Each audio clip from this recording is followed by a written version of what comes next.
Welcome to the Football Guys Fantasy Football Show. We're taking a look at the Week 7 starts, streamers, whatever else we want to call these guys. Dave, starts of the week?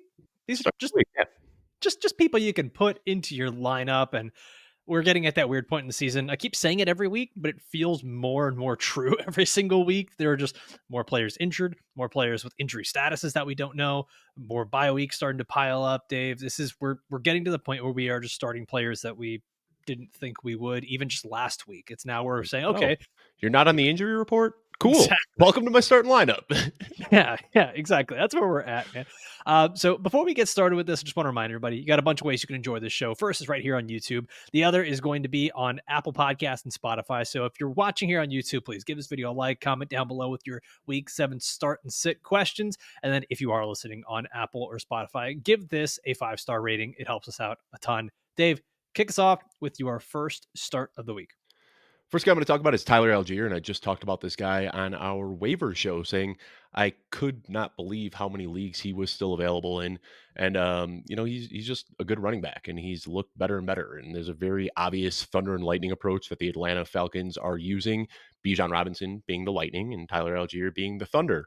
Now, what I really like is this matchup that they have going up against Seattle. And I'm going to talk real quickly about our friends over at Field Vision. We've been working with them, and they developed this matchup index. It's what it does is it highlights the significant mismatches that they see every single week in the NFL season.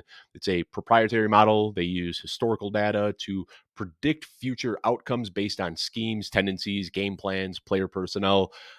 I don't want to get too nerdy about it, but I've been paying attention to them for the first month and a half of this season, and they have had some really good calls so far. So I was excited when I wanted to talk about Tyler Allgeier, and I saw that he was plus 33 on their matchup index, which qualifies for good. So let's hope that we can continue to find success with our friends over at Field Vision. But going up against Seattle, they've given up the 11th most points to running backs than any other team. But really what it is that they are susceptible to a running back like Tyler Allgeier. They haven't given up the big plays. They don't have these running backs getting outside and ripping off big plays against them. What it is has been poor tackling. And right now, Tyler Allgeier is 17th in the league in broken tackle rate. So if this poor tackling continues and a guy like Tyler Allgeier can just run through this defense, the upside is absolutely there. So Tyler Allgeier, the clear RB2 behind Bijan Robinson, but we're seeing him start to carve out a larger and larger role. He's a guy this week that, again, when we are on this show, we're not talking about top 5 guys, top 10 guys, but he is in that streaming discussion. And I think the upside is very apparent for Tyler Allgeier in this matchup. Yeah, we've gotten to the point where he's kind of in that flex territory, RB3 territory each week. And we're going to find these guys that now it's just going to be based on the matchups. And like you said, it's a good matchup for him. So if you have Tyler Allgeier, if maybe you were one of those people that drafted Azamir White, or you haven't really, you don't really have any of your starting running backs. Let's say you had a Rashad White or any of these other guys who are going through injuries right now, Tyler Allgeier becomes an easy guy to plug into your lineup. And I'll just give you some names that I'm starting him ahead of. Javonte Williams, the volume's been there, but he's got a tough matchup going up against the Saints. Nick Chubb, I know it's Nick Chubb, but first game back, tempering expectations a little bit. Raheem Mostert going up against Indianapolis. Zach Moss with a tough matchup against Cleveland. I have Tyler Allgeier ahead of all of those guys. He's inside my top 30. So again, not a guy that I'm saying like you should be starting ahead of Alvin Kamara or David Montgomery or anything like that, but a guy that if you're in a pinch, one, he's available in like 60% of fantasy leagues. You might be able to just pick this guy up off of waivers and put him in your lineup. But two, if you're debating between he and one of those guys, I do prefer Allgeier. All right, I'm going to give you my guy. And this one's interesting because it's just been such a change of fortune now for this player going forward. Jakobi Meyers, wide receiver for the Las Vegas Raiders, going up against the Los Angeles Rams this week. And on the surface, it doesn't really look like an amazing matchup. The Rams aren't giving up a ton of points to wide receivers in fantasy, but that's mostly because teams haven't had to pass a whole lot against the Rams. They've been able just to kill them on the ground, get an early lead. Their defenses are able to create turnovers against the Rams, but the Raiders are also one of the worst teams in the NFL right now. And if there's a team that's probably not going to have a monstrous lead against the Rams, it's going to be the Raiders. And now we see Davante Adams traded to the New York Jets. This really opens the door for Jakobi Meyers. And in his last 4 games with Aiden O'Connell, he's averaging 14 PPR points, 9+ targets in 3 straight games so far for Jakobi Meyers. And without Davante Adams, he's wide receiver 16 in targets per route run. That's ahead of guys like Amon St. Brown and Garrett Wilson. That's and those are two target funnel wide receivers. So Jakobi Meyers, not a sexy name, not one of these players that we really think of as being a fantasy superstar, but he becomes a really easy streamer just based on volume alone. And Dave, you mentioned our friends over at Field Vision and the matchup index that they have for these players. Right now, Jakobi Meyers is at a plus 28 matchup Woo! index. So that is a good start for people that are looking for a wide receiver this week.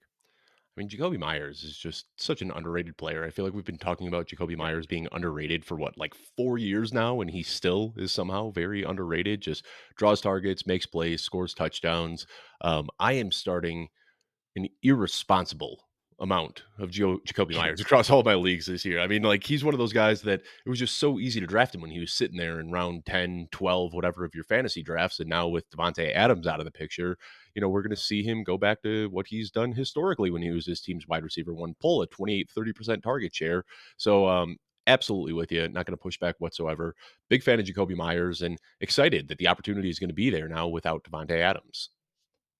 Yeah, I mean, this is one of the guys that we kind of have had this in the back of our head, and we've mentioned it a couple times. That this might be the guy that you try to get in trades and then Mhm. have him as a throw-in prior to the Devonte Adams move, because, like you've been saying, we've been seeing this move happening. Devonte Adams to the Jets now for like 2 years, essentially Mhm. ever since Aaron Rodgers got to New York, and now it finally happens. So, for those of you that did either draft, trade, or pick up Jakobi Meyers, this is the week. And I think from now on, it's just pretty much plug him in as a wide receiver 3 or flex play in PPR every single week. All right, let's go to the next player on this list, Dave. You want to talk about this is weird. Another Raider, Alexander Mattison. Ugh. Yeah, I mean, I'm going to go off on a little tangent here, Alfredo. Have you ever heard of the Ewing effect? It's something that Bill Simmons talks about. Patrick Ewing. Yes, and what he did is, he talked about this back in the day. Anytime Patrick Ewing wouldn't play, the the New York Knicks would play some of their best basketball. And he kind of talked about it that like when this team would miss out on their superstar, it would elevate everybody else's game around them. And we might see that sort of game from the Raiders where, they I don't think a lot of people were happy with Devontae Adams and the things he was saying about the team. And I'm sure you heard the quotes of him on the sideline, giving the F out of this city. Like he was not happy to be in Las Vegas. So I don't know, maybe we could see like a weird energized Raiders team this week, and I like Alexander Mattison in this matchup. The Rams are giving up the eighth most points to running backs. They have been very susceptible to running backs and getting gashed on the ground so far this year. There's obviously no Zamir White in this matchup. He dealt with an injury last week, still dealing with that injury. I don't know, Alfredo. Has Zamir White officially been declared out? I know he isn't practicing. It certainly seems like he's trending not to play. So this is contingent on Zamir White not playing, of course, but Alexander Mattison has pulled 3 targets per game so far this season, and over the last 2 weeks, he's seen that bump up to 4 targets per game. He looks better this year than he did last year, and so easy for us to just dig into our takes. I was very anti Alexander Mattison last year, but he looks like a better player this year. He looks more like the Alexander Mattison from 2, 3 years ago than he does the Alexander Mattison from 2023. So he's running hard. He's got a good matchup. He's going to have the opportunity. As for actionable advice, he is one spot ahead of Tyler Algier in my rankings. So all of the names that I said I'd be starting Tyler Algier ahead of Javonte Williams, Nick Chubb, Raheem Mostert, Zach Moss, Ramadre Stevenson. I have Alexander Madison ahead of those guys as well. So both of them are kind of ranked as back end RB2s for me, but putting them in my lineup because the upside this week is very apparent. So Zamir White was back at practice yesterday. But I mean, he's coming off of that groin injury. I'm sure they probably want to take it easy with him. And honestly, I don't even know that it matters. Even when he has been healthy, even when he has He's been been playing, bad. Zamir White's just kind of sucked. And Yeah. like it's not the same guy that we saw last year. I don't know if it's just I talked about it earlier in the season where it's like these running backs that just gain weight. When has that worked out? And that's what Zamir White did. He was already a big dude, and he's like, Devon let me. Achan is another one. Like Devon Achan puts on 15 pounds and now he can't run. Yeah, I mean, well, sure. I'll It's leave a that. I'll bigger leave that it's a one bigger where. issue. Yeah, we'll leave Yeah, that. It's yeah, obviously the yeah. quarterback and things like that, but I mean, this has been a weird year where so many players who look good last year don't look good this year, and players who didn't look good last year look good this year, and it's tough. It almost feels like you need to like reassess these players almost every single year. Ty Chandler is another guy who, I think like last year he looked really, really, really good, and this year he just doesn't seem to have that same burst that he had last year. Alexander Mattison was a guy who didn't look good last year, and now all of a sudden he looks great. Cam Akers looked terrible last year. Now he looks a little bit better than he did. It's weird how some of these players can get better or worse coming into a new year. This is one of those moments where NFL players, it actually like we as just regular people can relate to them so much. Dave, you were talking about this before the show that you're lifting heavier now and you're back in the gym.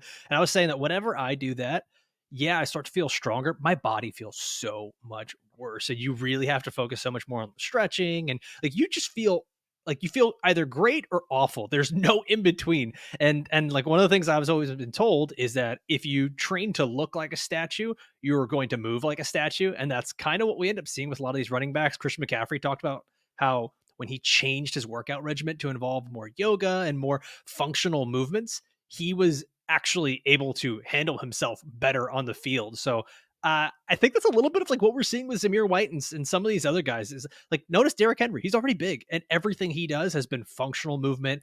Yep. Alvin See Kamara him does just, like, balance. wrapped up somehow he's doing an exercise with, like, 16 resistance bands attached to his body, like, he does some of the weirdest workouts out there, but it's working, and you don't see him out there with 700 pounds on his back doing No, squats, like, he is all about flexibility and movement and mobility and all that sort of stuff. yeah.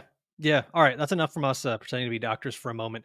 Let's go to the next guy on here. Another running back who's kind of taken over the backfield. And I want to talk about Chase Brown for the Cincinnati Bengals going up against the Cleveland Browns this week. And he's just taken over this backfield. Like we said, we said this prior to the season. It's Zach Moss, who he's fine, but it's a guy that is a middle management running back that was given the CEO role and he wasn't quite ready for that. And we saw that it's taken just a handful of weeks for this to change and for Chase Brown to really turn this into a 50-50 split and kind of I want to say be the lead back in this offense. And over the last few games, he's been a top 12 running back in two of his last three games in fantasy. He was running back 20 in that third game. The usage for Chase Brown has changed so much where he's averaging just under 17 opportunities per game over those last 4 weeks and four touchdowns in the last three games. Chase Brown is getting used not only in the passing game, but he's getting double digit carries now too. So this is a guy who, listen, if the Bengals are on track, the Bengals are scoring, their offense is dangerous. And when you've got a guy like Chase Brown who can be used in the passing game and create explosive plays, that's a guy that I'm just going to want to plug into my lineup every week because you at least have that reception floor where he's going to get you 2 to 3 catches and you're going to be looking at probably close to double digit points. But you can also get a guy who, like I said, has been a top 12 running back in two of these games. So he's just almost always worth the start. And even this week going up against Cleveland, they're good. And like they haven't really been one of the bad teams against running backs, but recently they have allowed six running backs to hit double digit fantasy points. So I would not be surprised if we see Chase Brown come out here, put up another 12, 13, 14 point performance. I'm not saying he's an absolute must start, but with his explosive ability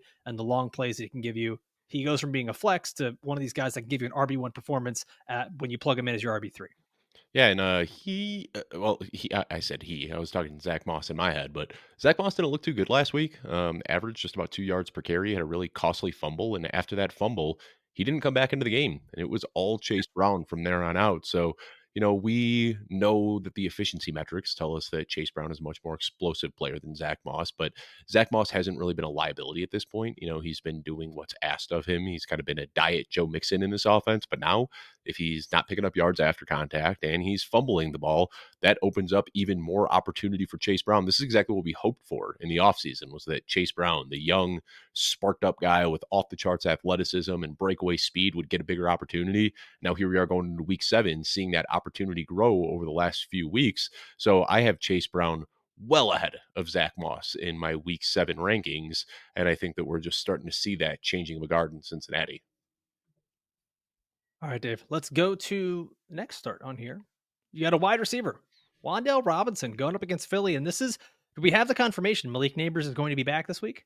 Yes, yes. All Well, right. So, no, no, like, no, but no, he's back no, at but it's practice. trending that He's way. back Yeah. at practice, and he's trending in that direction.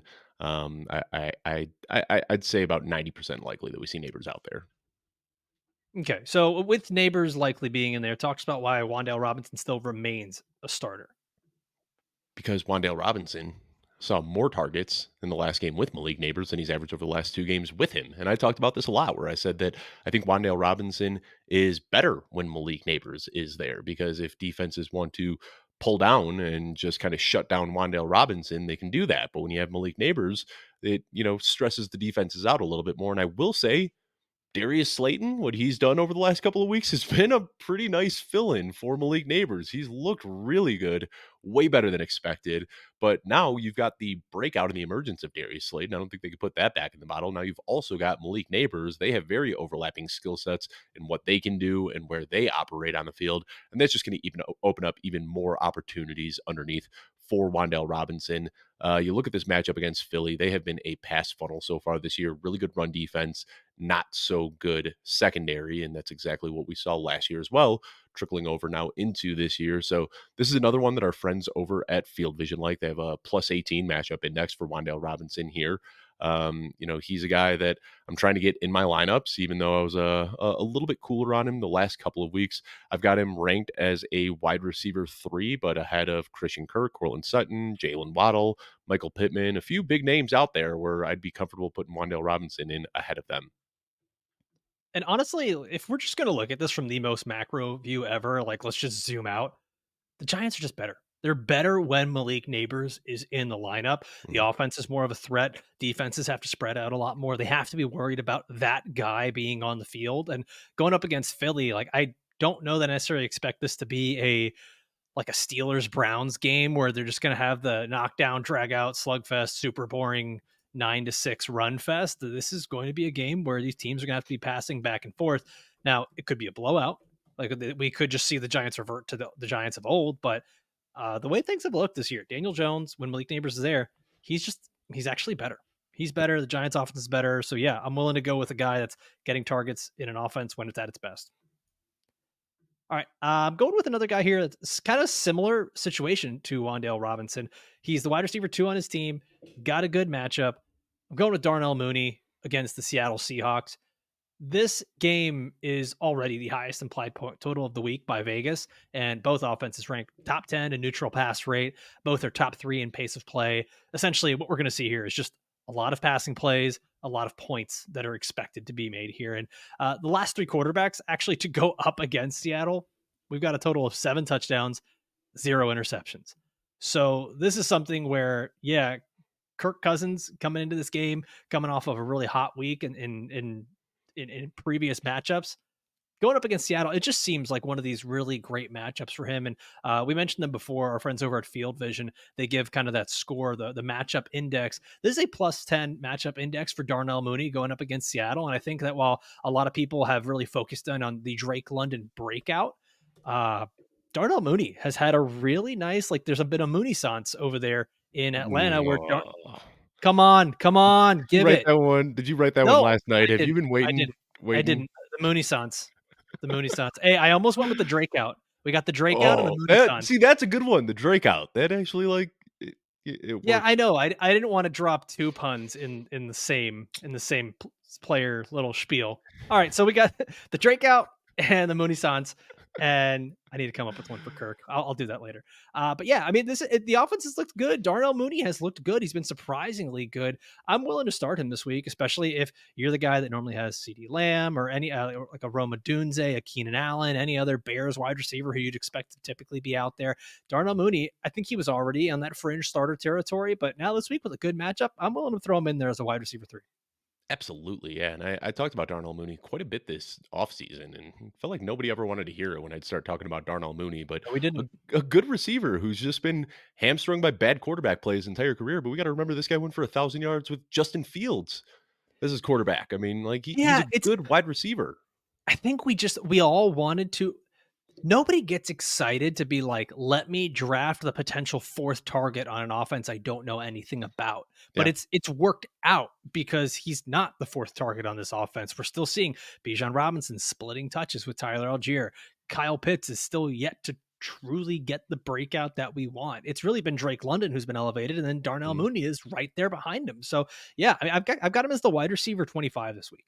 And I think So he's last he's year pretty high for they made such a focus in Chicago to get the ball to DJ Moore that Darnell Mooney just totally fell by the wayside. And now we can see, 4 years of Justin Fields, he is very much so a one read quarterback. Like we have data that tells us that he very rarely gets beyond his first read. So when the first read is DJ Moore, Darnell Mooney is just on the opposite side of the field, wide open, waving his hand, saying, like, hey, why can't I get the ball? And now all of a sudden, Kirk Cousins is a guy who can go through his progressions and can support multiple fantasy relevant weapons. And we're seeing the Drake out, as you like to say. And Kyle Pitts is going to have I do his like to boom say. games here and there, but Darnell Mooney is basically the number two option in this passing game right now, and a very good player. I think a lot of people forget that he's still just 26 years old. He got drafted young and didn't do a lot so far in his career, but now he's on his second deal, still just 26 years old. I think there's a bright future for Darnell Mooney, assuming he stays in Atlanta with Kirk Cousins for the next few years. The Falcons are so damn hot right now. Mhm. 36 and 38 points in back-to-back weeks going into this matchup where there's just going to be a lot of passing and hopefully a lot of scoring. Yeah, What sucks here with Darnell Mooney is that even in like a good matchup against Carolina, for example, he ends up being the wide receiver 54, but the week prior to that, wide receiver 3. So you do have, touchdowns will do that. yeah, like you have, but dude, 16 targets. Like Mhm. you have this incredible ceiling for him because the offense is so good. But depending on who ends up being the weapon of choice that week for Kirk Cousins, the floor could fall out. So I do say, like, even though he is a good start of the week, I will say that you can approach this with caution. Yeah. All right, Dave, let's go to next one on here. We got another wide receiver. And I like this one. Honestly, we were going to start this one at the top of the show, but this has been a guy who's already a big time waiver wire ad this week. And yeah, I love this as a start of the week for Juju Smith Schuster going up against the Niners. Yeah, I mean, this one is so simple, and we've talked about Juju last week, and we talked about him on the waiver show this week. I'm going to talk about him today. Listen, if you went out and spent fab to get Juju Smith-Schuster, or if you were able to sneak him, with no fab, going into his bye week and stash him for a week, you're starting him now. It's as simple as that. It's not the best matchup going up against San Francisco here, but last time we saw Juju Smith-Schuster on the field for the Chiefs, seven receptions, 8 targets, 130 yards. He is very much so just playing in that Rashi Rice role where he's running these short little crossers. They're going to feed him screens. He's not going to be getting anything downfield, but the hope is that they can get the ball in his hands and that he can make plays after the catch. That's exactly what he did 2 years ago. I talked about it, but before his week 10 injury in 2022, he was pacing for nearly 1,400 yards on 100 receptions. And now he's getting that same exact usage with no Rashi Rice in the picture. So, not the best matchup, but I don't care. They are going to manufacture ways to get the ball in Juju Smith Schuster's hands. It's crazy to think, but like he is the unanimous wide receiver one here. Like, of course, they've got Travis Kelsey, but who on the wide receiver pecking order is going to get ahead of Juju Smith Schuster? They're going to take some deep shots to Xavier Worthy, of course, but the volume guy in this offense that we've seen has been very lucrative for fantasy football over the last couple of years is now Juju Smith Schuster. So he's my wide receiver 20 on the week, Alfredo. Probably pretty crazy, probably a lot higher than most, but I've got him ahead of Garrett Wilson, Brian Robinson, Amari Cooper, Devonta Smith, Jamison Williams, Tank Dell. I've got him ahead of some big names. We always talk about these guys as kind of streamers, back end RB2s, back end wide receiver threes. I am extremely bullish on Juju Smith Schuster. There are very few situations where I can imagine benching him this week. Yeah, I'm not quite as Snoop Dogg as you on Juju Smith Schuster. I've got him at wide receiver 26, but I mean, I that's mean, still pretty dang I'm confident. I mean, we're yeah, splitting hairs there. yeah, like I'm still pretty I'm confident about where he's at because the thing is this Niners matchup is not as scary as it's necessarily made out to be. That secondary is not quite as good as maybe it has been in the past. Like you look at the matchups and like where they've had these good fantasy performances or excuse me, wide receivers have been stifled against them. It's the Rams without Cooper Kupp or Puka Nakua. Yeah. It's the Patriots with Jacoby Brissett as the starter. Mhm. It's the Cardinals the week that Marvin Harrison leaves with a concussion. It's like there's the the the the the metrics get a little skewed here by these matchups where it was just kind of easy for them. Last week, the Seahawks were, I don't want to say they were able to eat, but Tyler Lockett, 16 plus fantasy points. Jackson Smith Jigba, double digit fantasy points. DK Metcalf actually ended up being the guy that didn't quite make it to fantasy success that week. Yeah, and I'm looking right now. The strength for the 49ers is obviously in their pass rush. They don't have the Right. best secondary. They've got a good linebacking core and they've got some good edge rushers, but I don't know if that really works against the Chiefs. I'm looking right now. Patrick Mahomes has the 1, 2, 3, 4, 5, 6, 7, eighth quickest time to throw. I mean, he is not holding on to the ball. He is taking the snap and immediately getting the ball out of his hands and into one of his playmakers' hands. So even if they do have this really good pass rush, if Patrick Mahomes is getting the ball out of his hand in 2.2 seconds from the time that he drops back, how does a pass rush even work against that? Like he's going to be getting the ball out of his hand before Bosa could even get to him. So I think that what the Chiefs do and how they operate on offense is a pretty good antidote for the strength in the 49ers offense. So yeah, very, very bullish on Juju Smith-Schuster. And, last week, well, not last week, but 2 weeks ago when he played, the volume was there, but he had a touchdown that, or would be touchdown that was knocked out of his hands and intercepted. And just imagine had he pulled that in. Like if we saw Juju Smith-Schuster go 8 for 8 for 135 yards and a touchdown, I think everybody would have him inside their top 20 this week. But I think the usage was there, and now we just have to hope that the production follows. Yeah, I don't think that I don't think it matters what defense they are playing against when you have this, I guess, patented Rashee Rice role where it's like it's barely even running routes, to be honest. It's just turn, catch, run. Like Yep. that's really it. So when we're talking about PPR, it doesn't matter who they're playing against or what the schemes are. It's Patrick Mahomes getting the ball out quick to a wide receiver who's just going to be a target funnel. All right, let me go to my last guy here, and then we've got our listener questions after this. I want to talk about Demario Douglas going up against the Jacksonville Jaguars. And it pains me to say it as a Dolphins fan, but I think that the Patriots have themselves a good quarterback going forward with Drake May. This was a guy that I really liked in the pre-draft process. And we already saw in his first start as an official starting NFL quarterback, 3 touchdowns. He was able to run the ball well. And even though they lost, it was a tough matchup against the Houston Texans. And Drake May was able to hold his own. Now, I know there was already reports earlier in the week that Drake May went and got an MRI, but this was something where he practiced normal on Wednesday. Nothing has come out that Drake May is going to be having any type of problems going forward. Now, by the time this episode airs, who knows what new reports could be coming out. So do keep an eye on that. But Demario Douglas, actually, regardless of who has been the quarterback, he's been really good. Demario Douglas has at least 9 targets in 3 of his last 4 games. And then going up against this matchup, Jaguars, dude, they suck. They suck so much. And it's like all over offense, defense, run game, pass defense, everything is awful. The Jags are giving up the 4th most fantasy points to wide receivers, and they've actually allowed 7 wide receivers to score 14 or more PPR points over the last 4 weeks. 7 receivers in 4 weeks to get 14 or more PPR points. Now you've got essentially the lead wide receiver for the Patriots coming in, who's another one of these target funnel guys, similar to Juju and Wan'Dale and all these little slot receivers that apparently George Pickens hates. I don't. Did you see that? I did. Yeah. Church. Amon-Ra St. Brown is sitting there. He's the 50 Cent meme. He's just like, why you say F me for? Yeah. That was kind of out of nowhere. What are we doing? I don't know. I don't even want to give Pickens airtime. He's unhappy. I get it, but it's a Poor different fella. role. Like, yeah, I mean, yeah, if you're playing outside and your average target depth is coming 18, 20 yards downfield, you're not going to get as many targets as a guy who's running crossers 5 yards across the middle of the field. That's the way football works. I don't know what Pickens was even trying to insinuate with that. Amon-Ra St. Brown, the new slant boy, apparently. God. Yeah, so go start Demario Douglas. Dave, let's go to our listener questions here.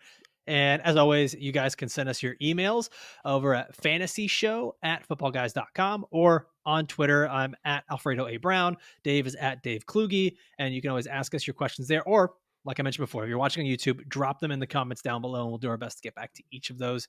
Let's get started with the questions here. Dave, Lobo is asking JSN or Demario Douglas this week. Who do you have? I have Demario Douglas 1 spot ahead of JSN. So really, really, really close. But I'm going to lean JSN in this matchup.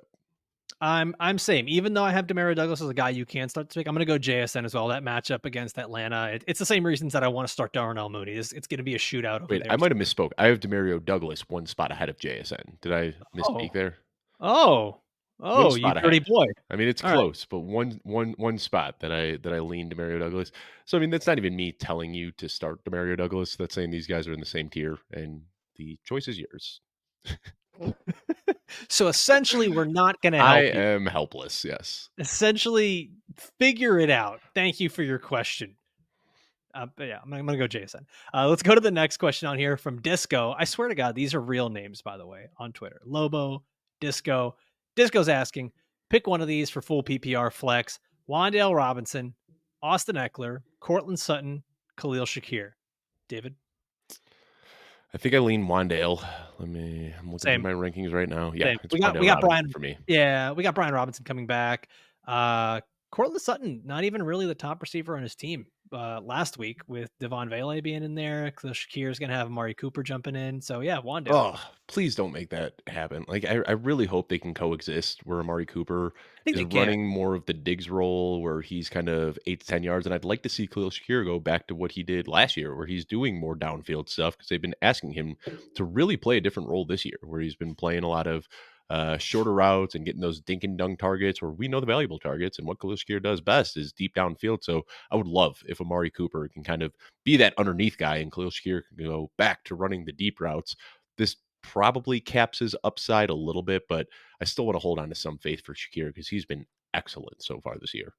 Oh, I'm holding on faith in terms of like season long, but I Yeah. don't want to plug him into my lineup this week. I kind of want to see what happens, especially when teams bring in a new wide receiver like this. They almost try to force feed them the ball as much as they can and get that chemistry going. I think that he can. I think they can coexist. I think a lot of this is gonna. Honestly, I think it kills Keon Coleman. Yeah. Uh, what's dead may never die. So Curtis Samuel's already gone. Uh, But yeah, I think and this Keon really. Coleman's been bad too. Outside of like a few broken coverage touchdowns, like he has not looked good so far. And he's a Oh, developmental guy. He's still got a long career ahead of him. But I've seen Keon Coleman dropped in quite a few redraft leagues. And like normally when I see a first round rookie get dropped, I start salivating and I'm ready to pick him up. But I don't really have that intrigue with Keon Coleman. you and I, we talk about this off air all the time. For me, Keon Coleman, Quentin Johnston, Traylon Burks, a bunch of these guys fell into the same bucket for me. You hate to see it happen, and I think the Amari Cooper trade here really kind of puts a nail in the coffin for Keon Coleman, at Yeah. least for the season. Maybe he develops into something, but yeah.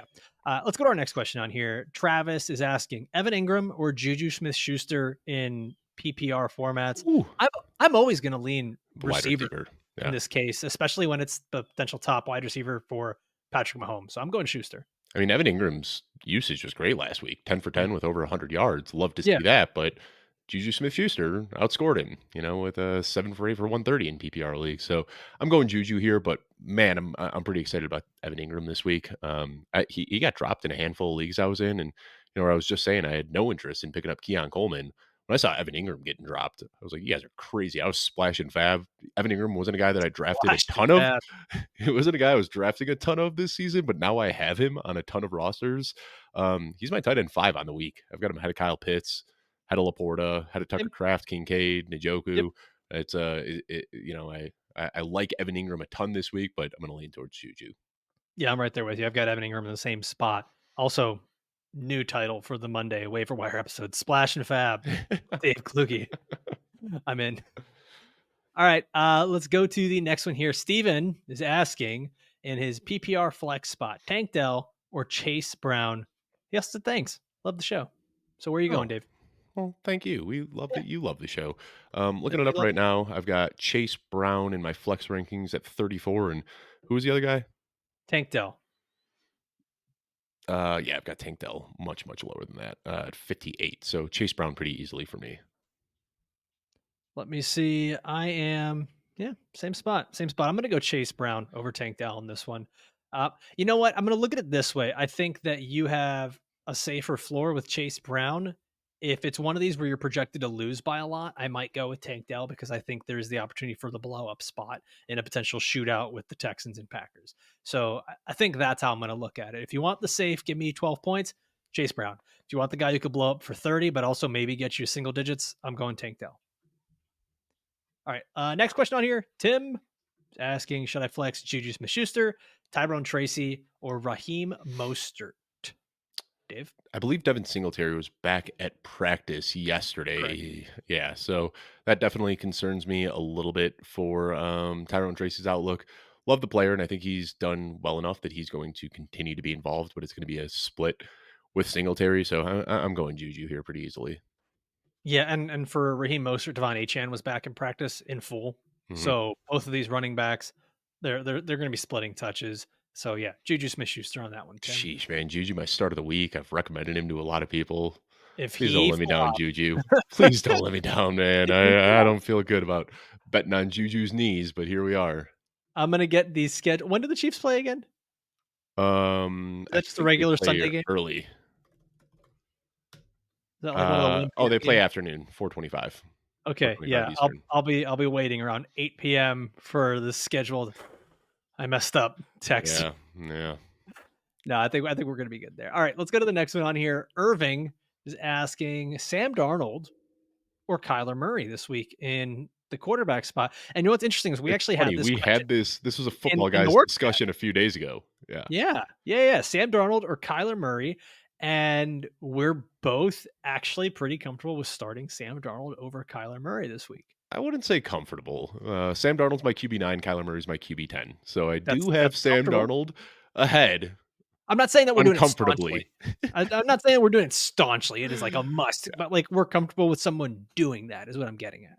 I'd be uncomfortable doing it, but I'd also recommend it. I mean, ugh, it's Sam Darnold, man. Like we talked about this a few weeks ago, where Sam Darnold got off to his stint in Carolina on an absolute heater, and everyone's like, "Whoa, Sam Darnold! Like this is who we thought he'd be," and then turned into a pumpkin after about a month into the season. And he did have a tough matchup against the Jets. I don't want to completely, write Sam Darnold off for dead, but similar trajectory to what we saw a couple of years ago in Carolina. So I do have Darnold ahead of Kyler, but Kyler undoubtedly has the higher ceiling. By the way, no Marvin Harrison Jr. this week. It looks like as he's going to miss this game. Concussion. Yeah, and I Yeah. misspoke earlier when I said that was the game that Marvin Harrison left with a concussion. It was actually last week. I'm getting my weeks mixed up here. But I mean, you got Kyler going up against the Chargers, who those games just tend to be very low scoring, slow pace of play games. He's without his top wide receiver. I'm willing to bet. And Sam Darnold, too, he's not going to have Aaron Jones. So they might be forced to pass quite a bit more. The Lions are really good at stopping the run anyways. So this could be one of those where Sam Darnold's just going to be forced to pass a ton. So Mhm. that's why I'm going to give the edge to Sam Darnold over Kyler. But I mean, Kyler might find himself running a lot more. So it's kind of what you're comfortable with on there. But I'll lean Darnold on that just ever so slightly. All right, Carrie has a question.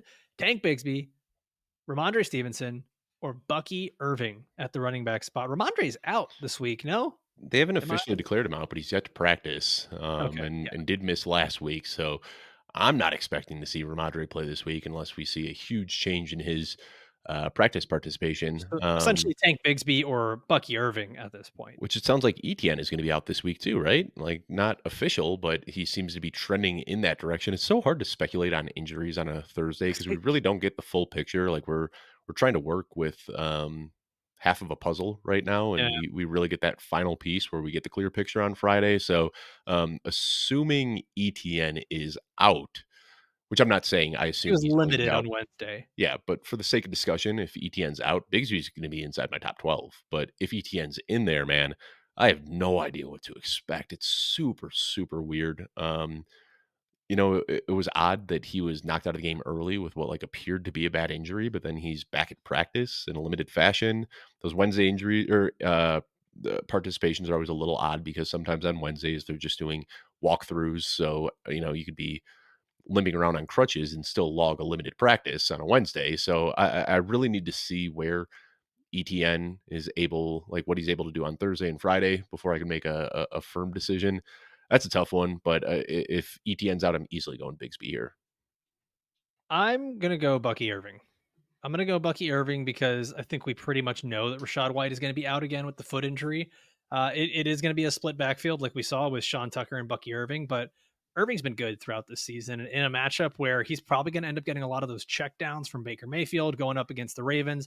This is one where I think we could actually see another pretty good shootout. To me, this is probably the game of the week, Ravens Bucks, and I don't have that level of trust yet for Tank Bigsby. Even when Travis Etienne is out, dude, we ended up seeing Dearness Johnson, and I just don't have any faith in this Yeah. Jaguars team, even with tons of usage. Like I don't know that I have the faith in the Jaguars right now. So I'm gonna go Bucky Irving out of these three.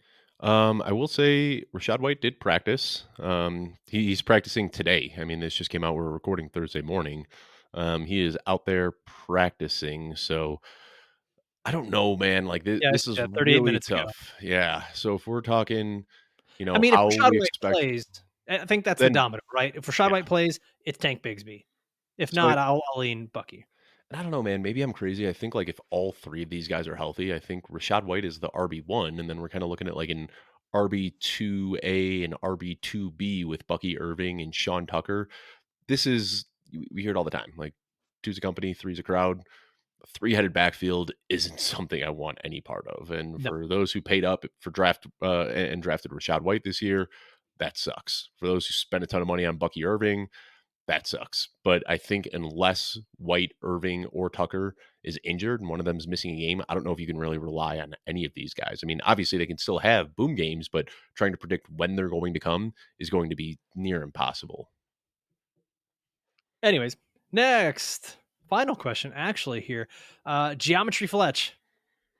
It's probably not your government name, but that's okay.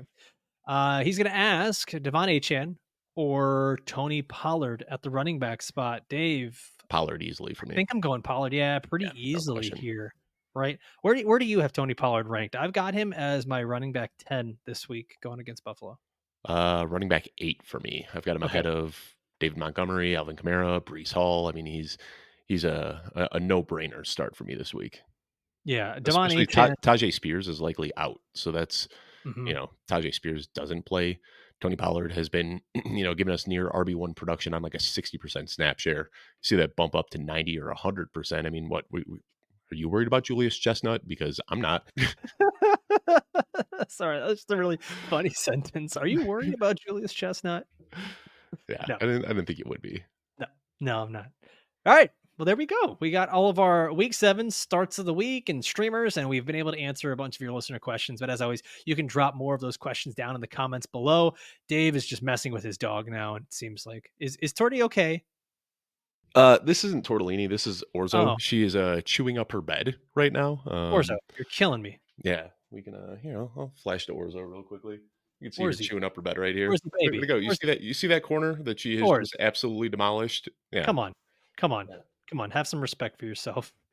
Yeah. Well, Dave, yeah, let's get you out of here then, so your dog doesn't eat your house. This was a good one, man. Week 7 starts. We answered your questions. As always, drop them in the comments down below. We'll be back again on Monday. We've got the Sunday morning live start sit with Joey Wright, Jagger May, Jeff Bell. I almost started to combine names there, and all the football guys staff. So make sure you Jagger subscribe. Bell and Jeff May. Yeah, 2 right. favorites. Joey Jagger May, Jeff Bell, Adam. Yeah. So Sunday morning, live start sit. Make sure to subscribe to the channel. We'll see you then. Dave and I will be back on Monday with your week 8 waiver wire. To everybody, good luck in week 7. Go get that win. And as always, want to thank you guys for watching and listening all the way through. We'll see you next time. Adios.